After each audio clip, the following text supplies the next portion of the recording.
Hermanos, Dios les bendiga, pues estamos ya concluyendo nuestro capítulo 3 de la Confesión Bautista de Londres. Hemos leído los 7 párrafos en repetidas ocasiones y bueno, únicamente para esta clase quiero que puedan por ahí ver este diagrama que aparece en su pantalla acerca del decreto de Dios y podamos entender bien la doctrina y lo que la Biblia nos enseña respecto al decreto de Dios, ¿sí? Podemos ver por aquí, por ejemplo, el decreto de Dios es la soberanía de Dios en su gobierno autoritario absoluto del universo que Él creó, ¿no? Entonces dijimos la semana pasada que no hay ni siquiera una partícula en el universo, como lo expone el predicador R.C. Sproul, ya fallecido. No hay una sola partícula en el universo que no se someta a la soberana voluntad de Dios. Y hemos visto cómo incluso algo tan pequeño como un virus puede causar grandes estragos, pero incluso eso tan pequeño está en el gobierno absoluto del Señor y en su control soberano. Del decreto de Dios, de la soberanía de Dios, se deriva la predestinación. La predestinación es el decreto de Dios respecto a la salvación. Y la predestinación también abarca otros dos conceptos y de los cuales ya hemos visto uno. El primero es la elección. Es el decreto activo de Dios para salvar, para elegir a unas personas que Él de su voluntad ha decidido salvar desde la eternidad.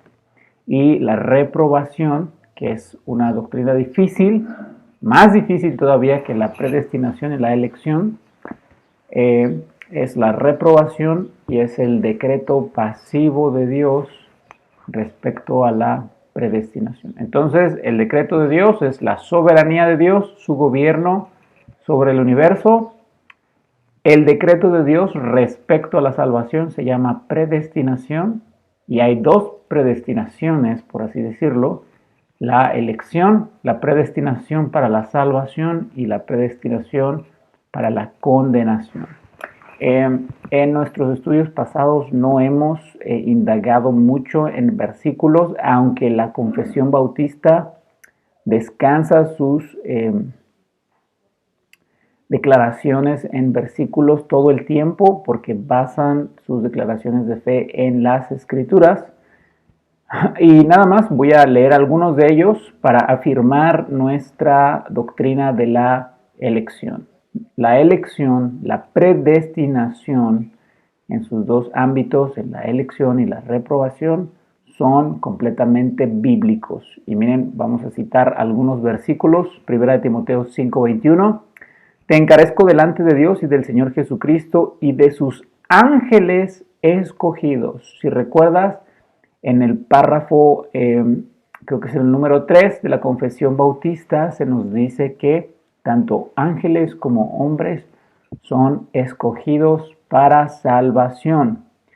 Bueno, dice aquí, te encarezco delante de Dios y del Señor Jesucristo y de sus ángeles escogidos, que guardes estas cosas sin prejuicios, no haciendo nada con parcialidad.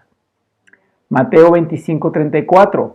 Entonces el rey dirá a los de su derecha: venid, benditos de mi Padre, heredad del reino preparado para vosotros desde la fundación del mundo. ¿Quiénes son los benditos de su Padre? ¿Quiénes son aquellos a quienes Dios les ha preparado un reino desde antes de la fundación del universo? Los escogidos. Juan 13:18. No hablo de todos vosotros. Yo sé a quienes he elegido, mas para que se cumpla la escritura, el que come pan conmigo levantó contra mí su calcañar. Jesús, hablando acerca de Judas, él conoce a quienes ha elegido. ¿Viste cómo la elección nuevamente aparece aquí? Segunda de Timoteo 1, versículo 8 al 9. Por tanto, no te avergüences de dar testimonio de nuestro Señor, ni de mí, preso suyo, sino participa de las aflicciones por el Evangelio según el poder de Dios, quien nos salvó y nos llamó con llamamiento santo, no conforme a nuestras obras, sino según el propósito suyo y la gracia que nos fue dada en Cristo Jesús antes de los tiempos de los siglos. Fíjate bien lo que está diciendo Pablo a Timoteo. Quien nos salvó y nos llamó según su propósito y la gracia que nos fue dada en Cristo Jesús antes de los tiempos de los siglos. Antes de que existiera el tiempo, Dios nos había dado su gracia en Cristo. ¿En qué sentido? En que Él lo había planeado así. Hechos 2:47, alabando a Dios y teniendo favor con todo el pueblo, el Señor añadía cada día a la iglesia los que habían de ser salvos. Hermanos, la salvación es de el Señor y Él la da a los elegidos. Segunda de Tesalonicenses 2:13, pero nosotros siempre tenemos que dar gracias a Dios por vosotros, hermanos amados por el Señor, porque Dios os ha escogido desde el principio para salvación mediante la santificación en el Espíritu y la fe en la verdad. Santiago 1:18. Él de su voluntad nos hizo nacer por la palabra de verdad para que seamos primicias de sus criaturas. De su voluntad nos hizo nacer de nuevo. ¿Por qué las personas nacen de nuevo? ¿Por qué vienen a la fe? ¿Por qué se arrepienten de su pecado? De su voluntad tenemos estas cosas. Colosenses 3:12 al 13. Vestidos pues como escogidos de Dios, santos y amados, de entrañable misericordia, de benignidad, de humildad, de mansedumbre, de paciencia, soportándonos unos a otros y perdonándonos unos a otros. Si alguno tuviera queja contra otro, de la manera que Cristo os perdonó, así también hacedlo vosotros. Hermanos, el llamado a la santidad y a la obediencia cristiana está basado, según Pablo en este versículo de Colosenses, en la elección de Dios. Actúen como escogidos de Dios, como que Dios los ha elegido para salvación desde la eternidad. Vivan de manera coherente y congruente con la identidad que Dios les ha dado. Segunda de Timoteo 2:10. Por tanto, todo lo soporto por amor de los escogidos, para que ellos también obtengan la salvación que es en Cristo Jesús, con gloria eterna. ¿Cuál era la esperanza de Pablo respecto a la salvación de las demás personas? Que si eran elegidos, vendrían a la fe. Esa era la motivación de su predicación, que si alguien había de convertirse, que si alguien había de entregarse al Señor, era la razón de la elección eterna de Dios por aquella persona que escuchaba el Evangelio, se arrepentía y se entregaba en fe a Jesús. Hermanos, hablamos de la doctrina de la elección, hablamos de la predestinación, porque es bíblica. No porque la enseñó un hombre, no porque es una filosofía que se nos ocurrió, no porque suena interesante, sino porque es bíblica y queremos serle fiel a Dios y a la revelación que nos ha dado en su palabra. Y bueno, ya habiendo hecho un repaso de estos versículos, ¿qué les parece si hacemos una oración para comenzar? Dios, te damos gracias por tu elección. Gracias porque de otra manera no podríamos ser salvos, pero tú nos elegiste y nos salvaste. Te rogamos que, Señor, obres en nuestros corazones, en nuestras mentes, para entender estas doctrinas en una medida tal que nos haga adorarte, temerte y alabar tu grandeza y tu bondad, Señor. En Cristo Jesús oramos. Amén. Hermanos, una de las cosas más importantes acerca de la predestinación, que aquellos que se salvan, únicamente se salvan porque Dios los escogió, que no tiene absolutamente nada que ver con algo que ellos hagan, es la perseverancia de los santos. ¿Sabes? Hay una doctrina muy dañina que se ha inmiscuido en la iglesia y es una doctrina, creo que mal nombrada, salvo siempre salvo. ¿Y sabes en qué enseñan estas personas que creen tal doctrina? Es que si tú haces una oración diciendo que aceptas a Jesús en tu corazón y oras con esa persona que te compartió el evangelio y tú te vas, si fuiste sincero en ese momento de la oración, eres salvo. Aunque no haya ningún tipo de arrepentimiento, ningún cambio en la vida, ni siquiera la persona entienda bien qué hizo, simplemente porque hizo una oración y fue sincero, esa persona es salva, ha aceptado a Dios en su vida y por lo tanto está inscrito en el libro de la vida. Y no importa si esa persona nunca llega a ir a una iglesia, no importa si esa persona después deja de creer, porque en un momento hizo una oración y fue sincero al hacerla, esa persona es salvo para siempre. Hay cierta verdad en esto, pero no es del todo verdadero, no es del todo bíblico. Hermanos, porque la Biblia nos enseña que debemos arrepentirnos y creer el Evangelio. Esta idea de salvo, siempre salvo, es una respuesta extrema a la doctrina de que la salvación se pierde. Y ambas doctrinas caen como errores delante de la doctrina de la elección. Si Dios te ha elegido, no te puedes perder.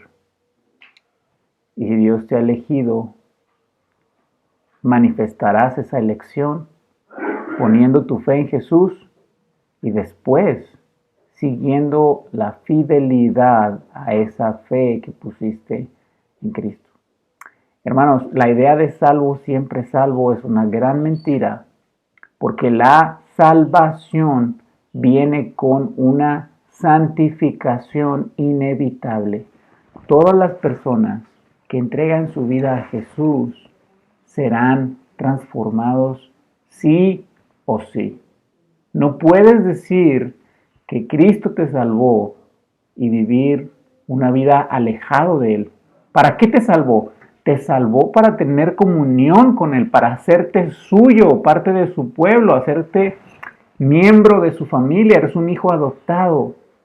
Y por lo tanto no puedes tener la misma vida. Si tú manifiestas rechazar la salvación de Dios, rechazar la voluntad de Dios abiertamente, entonces estás evidenciando que realmente no fuiste salvo nunca, ¿sí? Y que una simple oración, por más sincera que sea, no es una real conversión.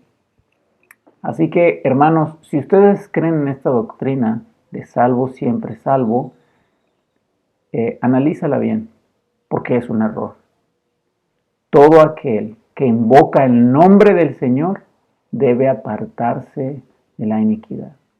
Mira cuál extremo puede llegar esta doctrina, que una vez estaba escuchando el testimonio de una persona y decía, es que le predicamos el Evangelio a este hombre que tenía VIH y había infectado a su pareja y los dos se enfermaron y se pusieron muy mal y la pareja de él murió porque él la infectó.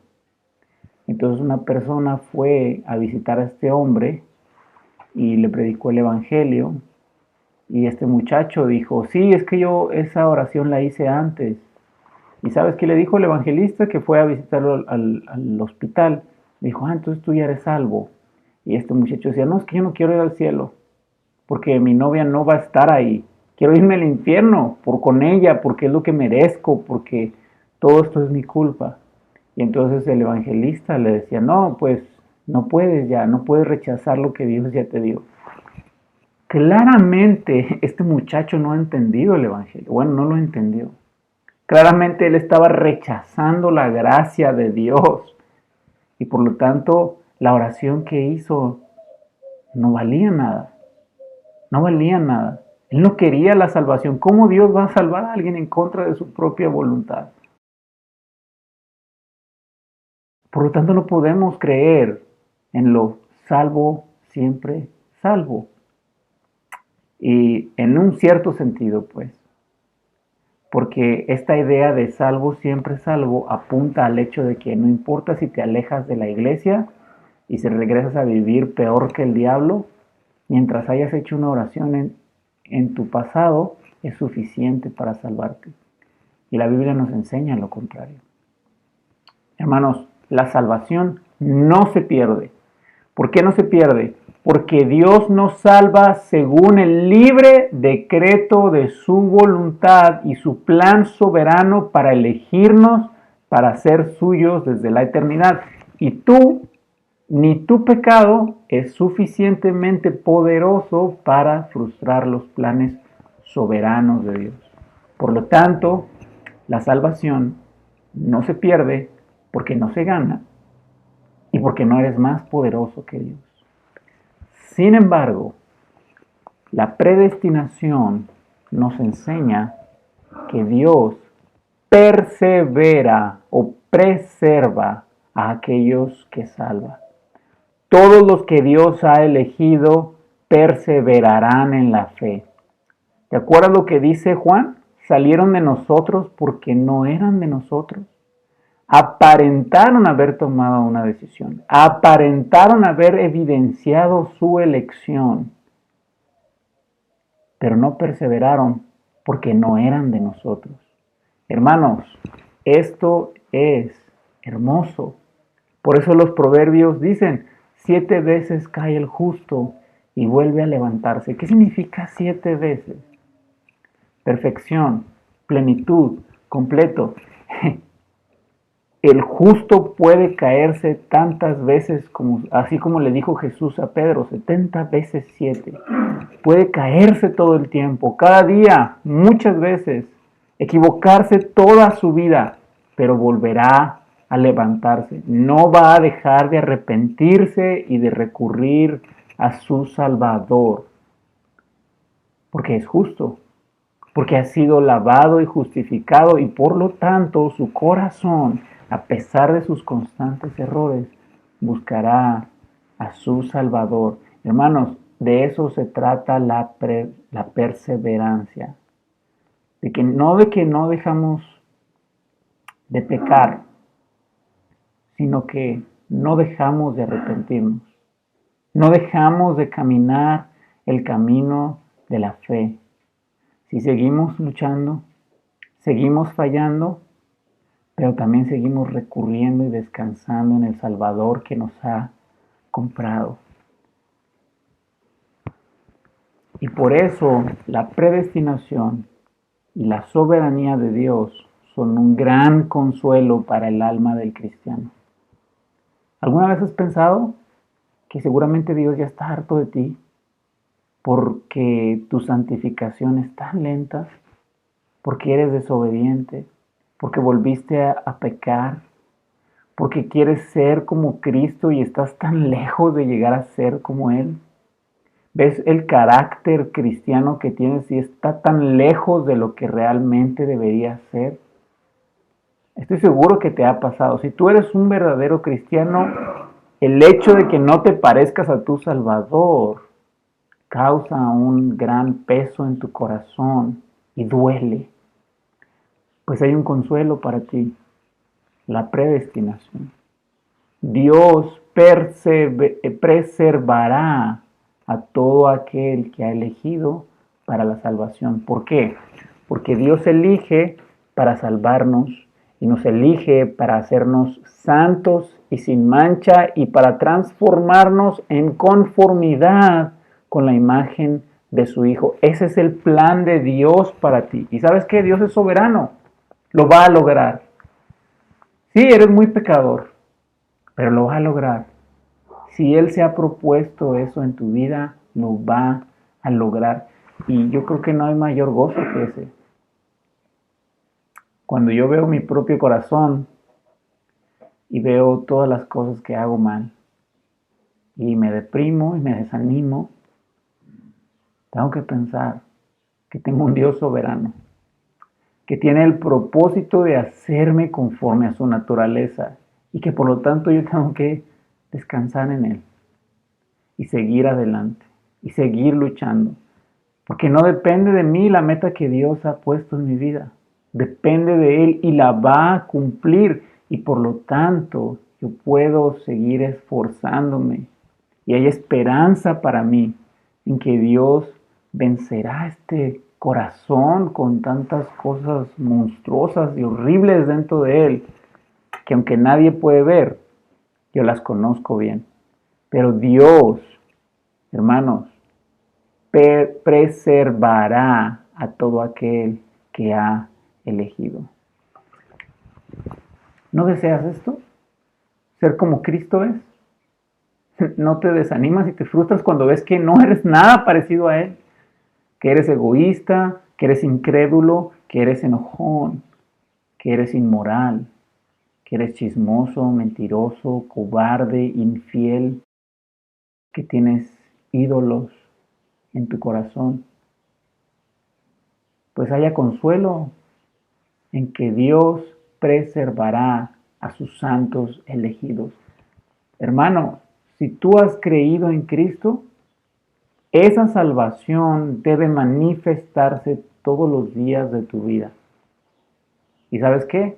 Dios garantiza que a sus elegidos los preservará hasta el fin. Tú perseverarás en la fe porque Él te eligió y Él te preservará en su camino. ¿Qué mejor consuelo? ¿Qué mejor consuelo que una fidelidad a Él garantizada? Hermano, no importa si yo hice las mejores obras, el mejor ministerio durante 10 años, 20 años. Si después abandono la fe, no sirvió de nada. Mi propia apostasía testifica contra mí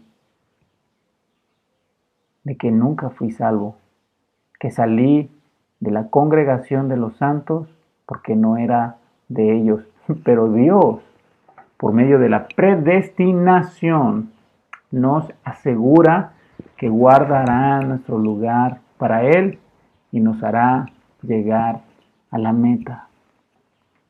Hermanos, ahora tenemos que pasar a un tema un poco más delicado y es la doctrina de la reprobación. Si existe la elección por consecuencia natural, existe la reprobación. Y hay algo que hay que mencionar acerca de nuestra Confesión Bautista de Londres de 1689. Y yo voy a ser muy sincero al mencionarla porque al final de cuentas es una obra de hombres y hemos dicho que la Confesión Bautista posee verdades eternas en la medida que descansa en las Escrituras. Mientras la confesión sea bíblica, será verdad. Cuando sean ideas de hombres, dejará de ser verdad. Y saben, hay algo muy interesante en la confesión.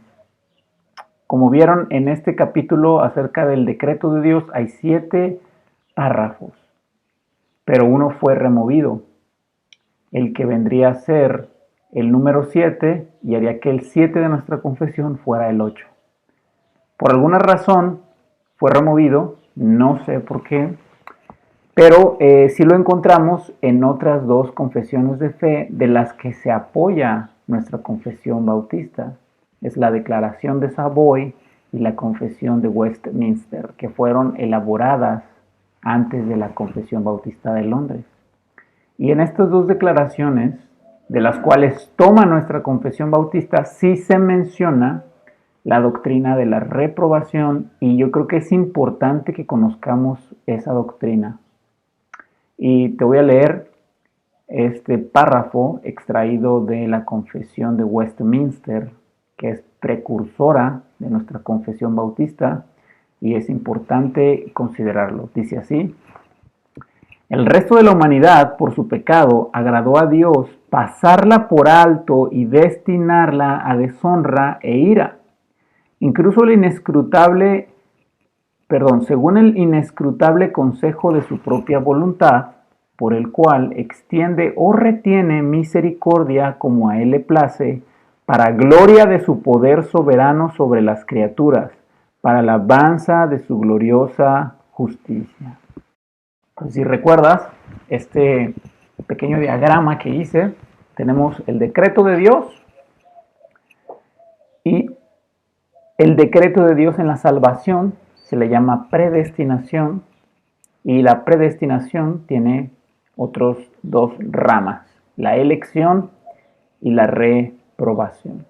La elección es un decreto activo de Dios. Dios hace muchas cosas para salvar a los elegidos. Planea su salvación en la eternidad, envía al Hijo, el Hijo muere en la cruz, es resucitado, asciende al Padre, el Hijo envía al Espíritu Santo, decreta los medios por los cuales serán expuestos al Evangelio. Dios los llama, se convierten, Dios los santifica y los preserva para vida eterna. No, todas estas cosas y más pasan en la elección. Pero en la reprobación es un decreto pasivo, es un decreto misterioso, como dice esta extracción de la Confesión de Westminster, es un decreto inescrutable. Es el inescrutable consejo de su propia voluntad, que Dios decidió pasar por alto a ciertas personas y por lo tanto no serán salvos. Hermanos, si Dios escogió a algunos, ¿qué pasa con los que no escogió? Bueno, ellos obtienen lo que realmente merecen, el castigo eterno. Ahora, fíjate bien, si mucha gente lucha con la idea de la predestinación, con la elección, ¿cuánto más vamos a luchar con la reprobación? Pero realmente todos merecemos ser reprobados. Realmente nadie de nosotros merece que Dios nos elija desde la eternidad, envía a su Hijo para pagar por nuestros pecados. Todos deberíamos ser reprobados, pero de todos los que estamos reprobados, Dios decide elegir a algunos y a los otros decide simplemente pasarlos por alto, no eligiéndolos. Y como Dios no los elige, como han sido reprobados, entonces son condenados por la eternidad. Hermanos, la reprobación es lo opuesto de la elección. ¿Sí? Dios elige, Dios reprueba. Y se deduce necesariamente de la elección. Donde hay elección, hay también reprobación. Dios no elige a todos, Dios eligió a algunos. Y a los que Dios no eligió, quedaron reprobados. ¿No? La elección, dijimos que no está basada en su preconocimiento. La elección se basa en su voluntad. La reprobación también se basa en su voluntad. La diferencia entre la elección y la reprobación es que Dios no reprueba activamente como en la elección elige activamente. Si Dios no nos elige, no podemos ser salvos. No vamos a querer venir a Dios. Dios no nos obliga a pecar. No nos obliga a quedarnos en nuestro pecado para ser condenados por la eternidad.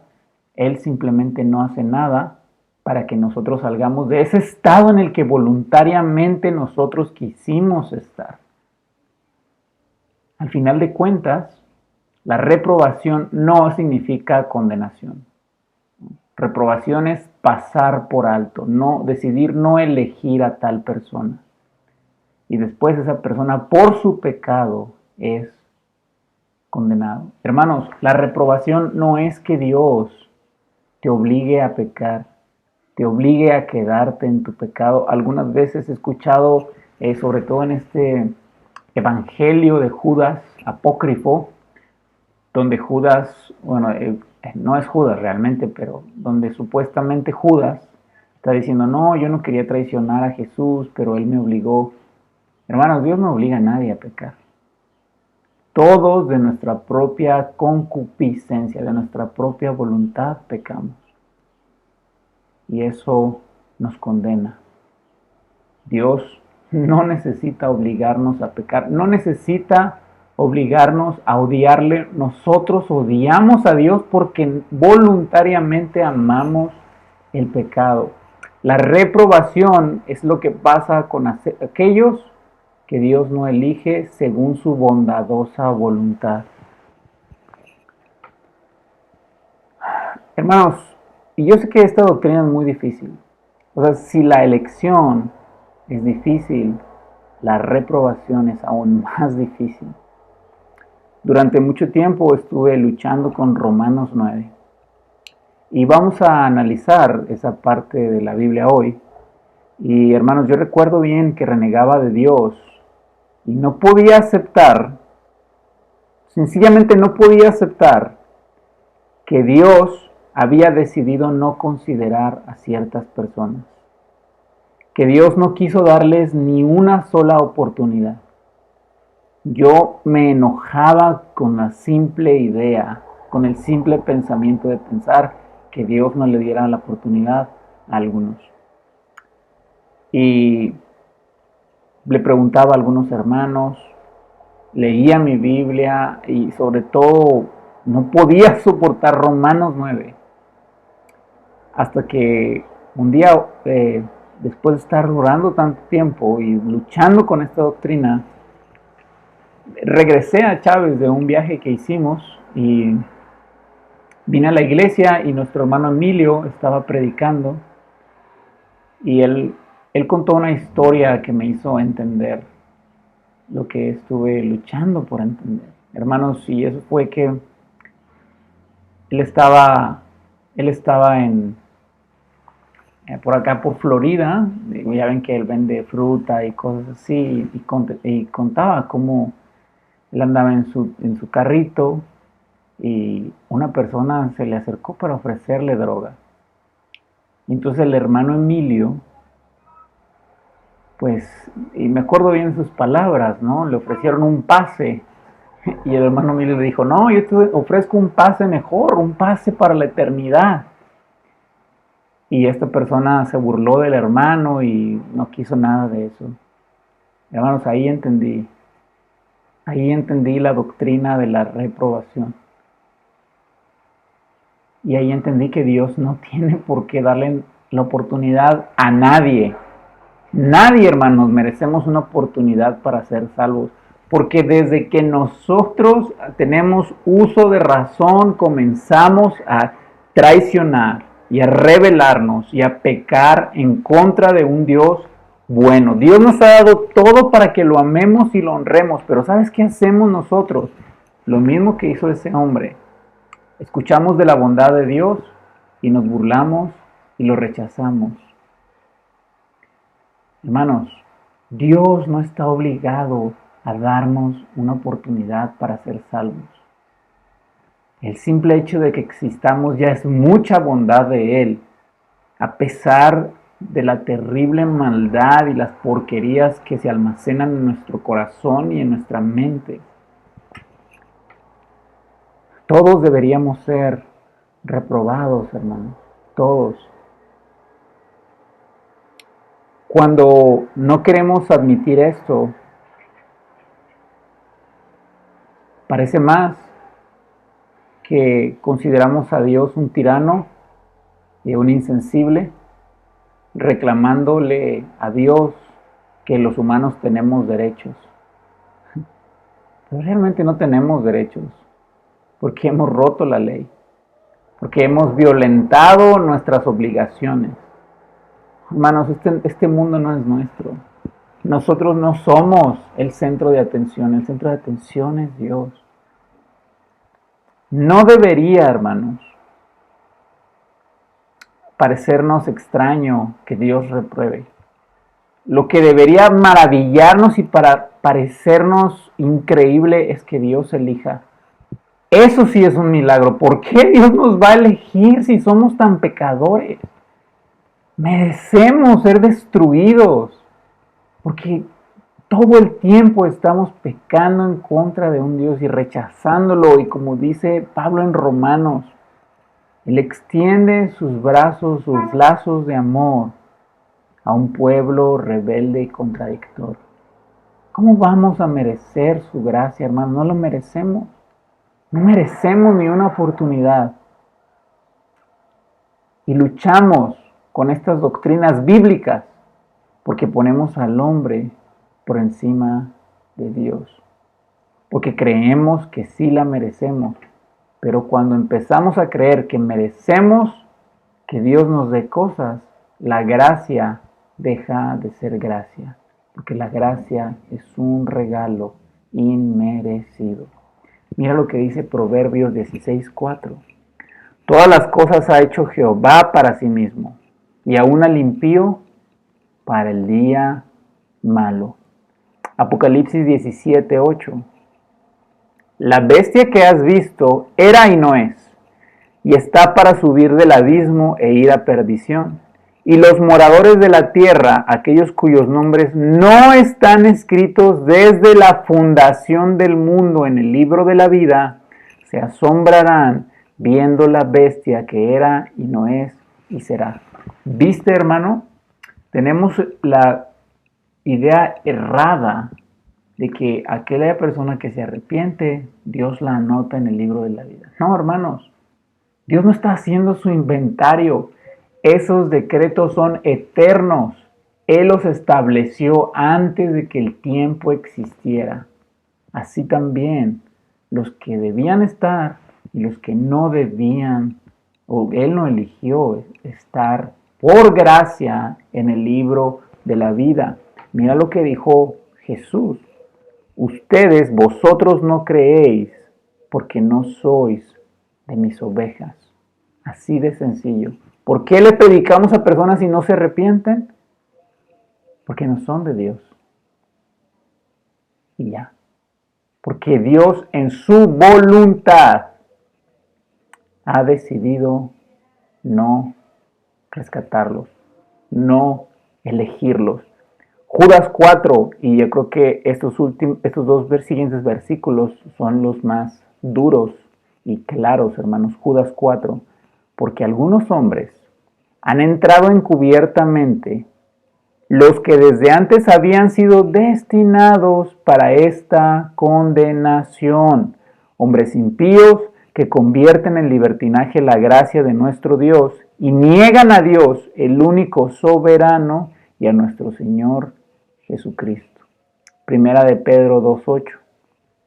Y piedra de tropiezo y roca que hace caer, porque tropiezan en la palabra, siendo desobedientes, a lo cual fueron también destinados. ¿Viste que Dios también está involucrado en el castigo del impío? Hermanos, la salvación es del Señor. El que se convierte a Cristo es porque Dios decidió salvarlo. Pero el que lo rechaza toda su vida es porque Dios lo reprobó. No porque Dios lo obliga a pecar, no porque Dios lo obliga a no creer, simplemente porque decidió no actuar en ese corazón. Lo dejó a sus propios recursos. ¿Y sabes quién? Nadie de nosotros busca a Dios. Si Dios no nos viene a buscar, nadie de nosotros lo buscamos. Es el resultado natural de un corazón que Dios ha decidido pasar por alto. Nadie busca a Dios. Hermanos, Dios no predestina para condenación. Esa no es la reprobación. La reprobación es que Dios decidió pasarlos por alto y no elegirlos. Ellos se quedaron a la merced de sus propios corazones. ¿Y qué va a decidir el hombre sin Cristo? Pecar y pecar y pecar. Primera de Tesalonicenses 5:9. Porque no nos ha puesto Dios para ira, sino para alcanzar salvación por medio de Jesucristo. Hermanos, ¿puedes ver la distinción aquí? Dios no nos ha puesto para ira, sino para alcanzar salvación por medio de Jesucristo. Y aquellos que no ha puesto para alcanzar salvación por medio de Jesucristo, ¿para qué los ha puesto? Dios hizo al impío para el día malo. Hay algo muy interesante en este pequeño párrafo que extrajimos de la Confesión de Westminster, y yo quiero que lo podamos meditar un momento, que lo voy a leer nuevamente. Dice: al resto de la humanidad, aquellos que no eligió por su pecado, agradó a Dios pasarla por alto y destinarla a deshonra e ira según el inescrutable consejo de su propia voluntad. ¿Por qué lo hizo? No sabemos. Por el cual extiende o retiene misericordia como a él le place, para la gloria de su poder soberano sobre sus criaturas, para la alabanza de su gloriosa justicia. Hermanos, Dios se glorifica en la condenación de los impíos. Hay muchos versículos que nos enseñan que Dios no se agrada en la muerte del impío, que Dios desea la salvación de todos. Sí, es cierto.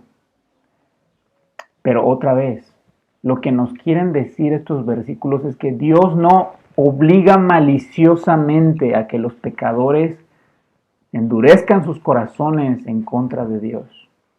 No, Dios les desea el bien, pero simplemente ha decidido pasarlos por alto. No voy a obrar mi misericordia en ti. Te dejo a la merced de tus propios recursos. Y entonces, ¿qué elige el hombre? El pecado. Hermanos, dado que Dios no elige según su preconocimiento, Dios tampoco reprueba según su preconocimiento. En otras palabras, hermanos, la falta de fe no es la causa de la reprobación. La falta de fe es causada por la reprobación. ¿Entendiste lo que te digo? ¿Por qué creemos en Cristo? ¿Por qué tenemos fe? Porque Él nos eligió y Él obró en nuestro corazón para que recibamos por fe esta salvación. Él es el autor de la fe, el originador y el consumador de nuestra fe. Pero aquellos que ha decidido pasar por alto, no puso fe en sus corazones, no puso arrepentimiento en sus corazones, como si nos bendijo a nosotros con esos preciosos regalos. El reprobado, el que no ha sido elegido, no tiene fe, porque Dios lo reprobó, porque decidió pasarlo por alto.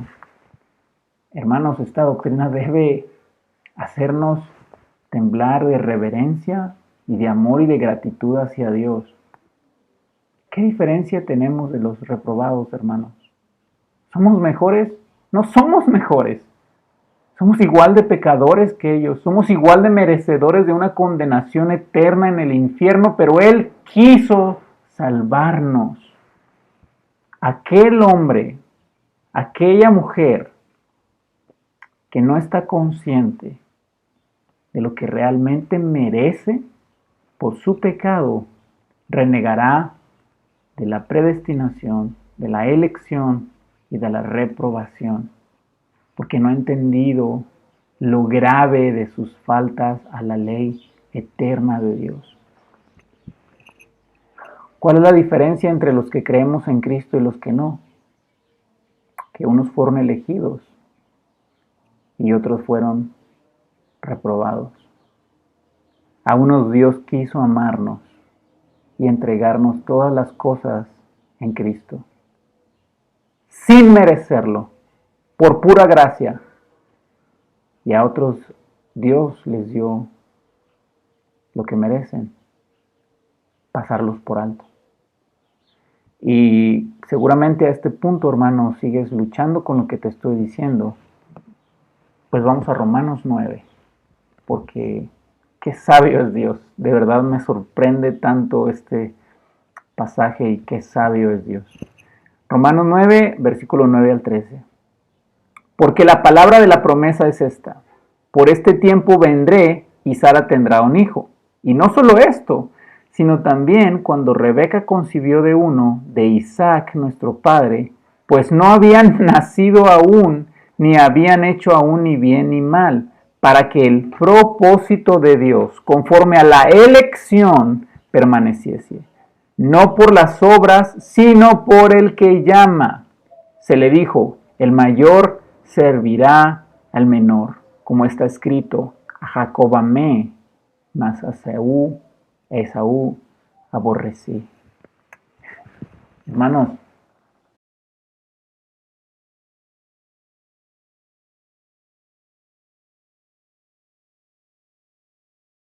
yo sé que estás pensando, hermano, que esto no es justo, que esto parece ser algo de un Dios malvado, que mi Dios es amor, mi Dios ama a todo el mundo, como dice Juan 3:16.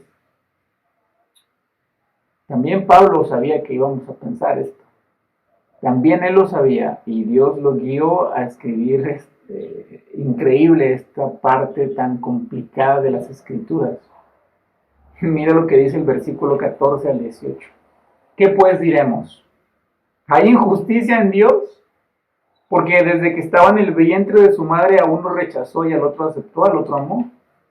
¿Y qué dice Pablo? En ninguna manera, ¿no? Jamás este pensamiento venga a nuestros corazones si Él decide escoger a uno y al otro no, aunque sean bebitos dentro del vientre de la madre. En ninguna manera. Es muy enfático el no que está dando Pablo. Pues a Moisés dice: tendré misericordia del que yo tenga misericordia y me compadeceré del que yo me compadezca. Yo quiero amarte a ti, te voy a amar a ti. Y si no te quiero amar, no te voy a amar. Yo soy el Dios de este universo y yo soy libre. Yo hago lo que me place. No puedes encapsular a Dios y obligarlo a amar. ¿Quién eres tú? Fíjate lo que sigue diciendo. Así que no depende del que quiere ni del que corre, sino del que Dios tiene misericordia. ¿Quién nació primero, hermanos? Esaú era el primogénito. Por las cualidades de su persona merecía la bendición. Pero no depende del que corre ni del que quiere, sino del que Dios tiene misericordia. Hay personas en este planeta que serían mejores cristianos que tú. Serían más inteligentes, más serviciales, más útiles para la obra, con mejores testimonios, con mejor carácter que tú y que yo. E incluso quizá el vecino de al lado, que quizá tiene más dinero y podría usarlo para su obra, sería más dispuesto a servir que tú. Dejaría su negocio y a lo mejor tú no lo dejas, dejaría su trabajo y tú no lo quieres dejar. Sería mejor esposo que tú eres, sería mejor madre de lo que tú eres. No sé, lo que tú quieras pensar. Hay gente que no es cristiana, que sería mejor cristiano que tú, pero Dios te eligió a ti y reprobó a ese, que tiene mejores cualidades que tú, porque Dios escogió a lo vil y menospreciado.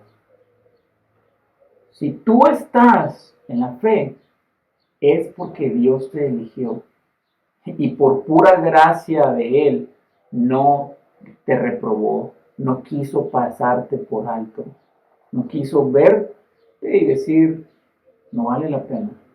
Él quiso amarte, Él quiso escogerte, Él de su libre ejercicio de su voluntad quiso tener misericordia de ti.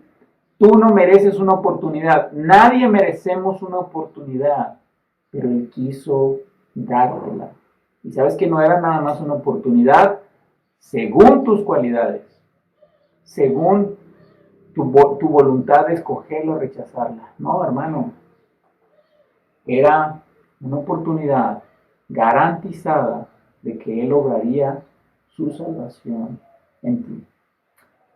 Hay muchos versículos, hermanos, muchos versículos donde Dios invita al pueblo de Israel. ¿Sí?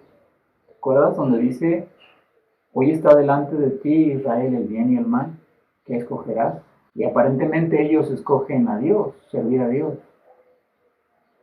¿Qué pasa después, hermanos? ¿Qué pasa después? Sin el decreto soberano de Dios, nuestras decisiones pecaminosas, nuestro carácter tan débil, no va a ningún lado. No vamos a llegar a ningún lado si Dios no nos predestina eligiéndonos y nos preserva, no podemos llegar a la meta. Tiene que ser su elección y no la nuestra.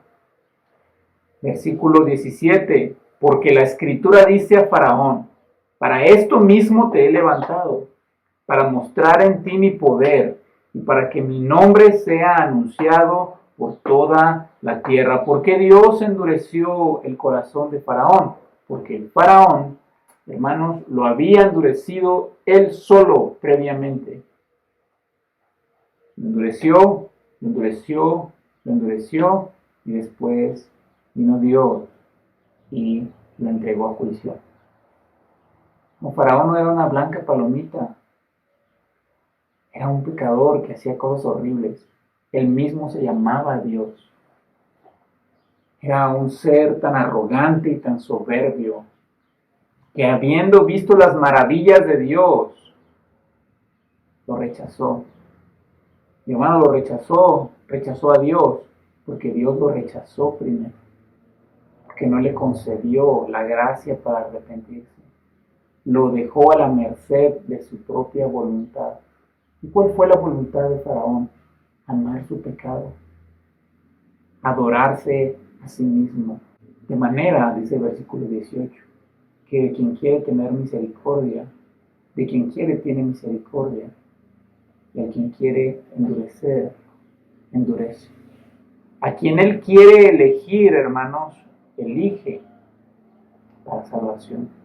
Y a quien Él quiere pasar por alto, pasa por alto. La razón final de la elección y la reprobación no es la voluntad del hombre, es la voluntad de Dios. Y sabes que eso nos choca, porque el hombre quiere ser él el que tiene la última palabra, pero tú no eres el soberano, ni yo tampoco, es Dios. Y la salvación no es tuya ni mía, es de Dios.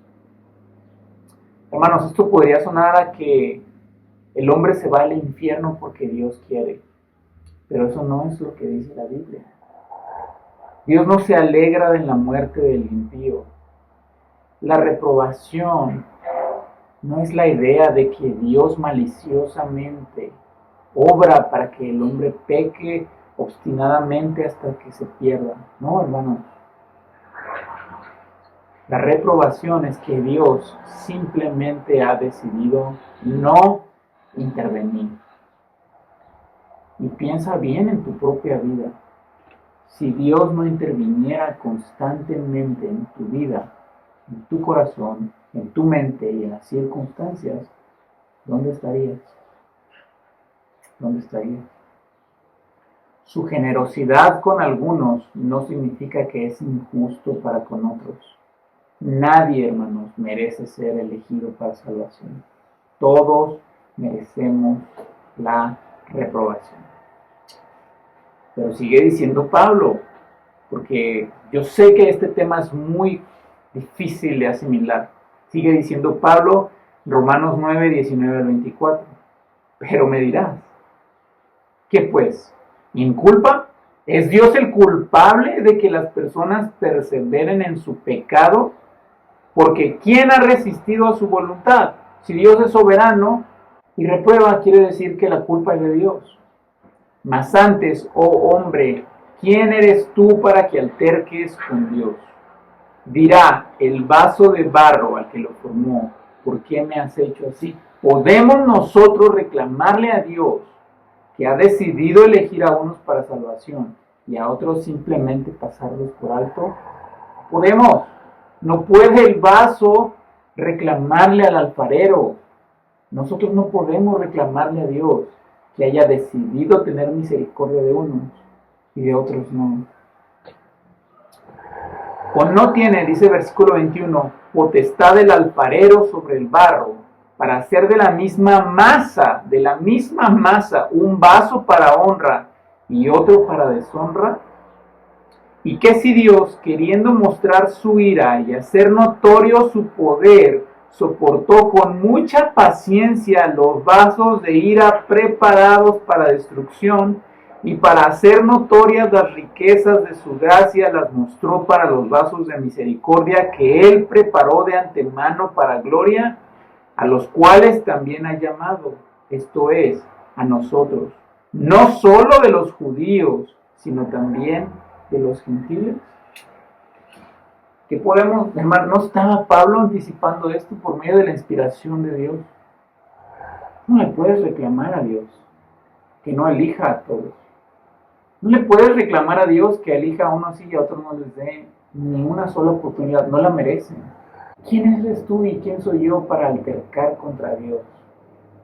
Podemos, hermanos. Él ha decidido darle a algunos su misericordia y a otros no. Dios no es el culpable de que unos se pierdan y vivan persistiendo en su pecado. Ellos de su propia voluntad deciden el pecado porque aman las tinieblas y aborrecen a la luz, porque no quieren que sus obras sean manifiestas. Dice el Evangelio de Juan en el capítulo 1. No, hermanos, Dios no obliga a nadie a pecar. Nadie necesitamos que Dios nos obligue a pecar. Lo hacemos voluntariamente. Si no es por su intervención activa y soberana en nuestras vidas, no lo buscaríamos. Es importante hablar de la reprobación para que tú ames la salvación que Dios te ha dado y para que comprendas, aunque sea un poquito, que debíamos ser reprobados, pero Dios quiso amarnos y darnos misericordia. Lo normal era que Dios nos pasara por alto, así como a Esaú, que aborreció, que rechazó. Así debíamos ser nosotros. En esa historia, hermano, lo increíble no es que Dios haya aborrecido a Esaú. Lo increíble es que amó a Jacob. ¿Qué hay en nosotros para que Dios nos ame? Solo pecado. Solo pecado y traición a Él. Pero por su bondad nos quiso amar. Nos vemos la próxima semana con el siguiente capítulo, el capítulo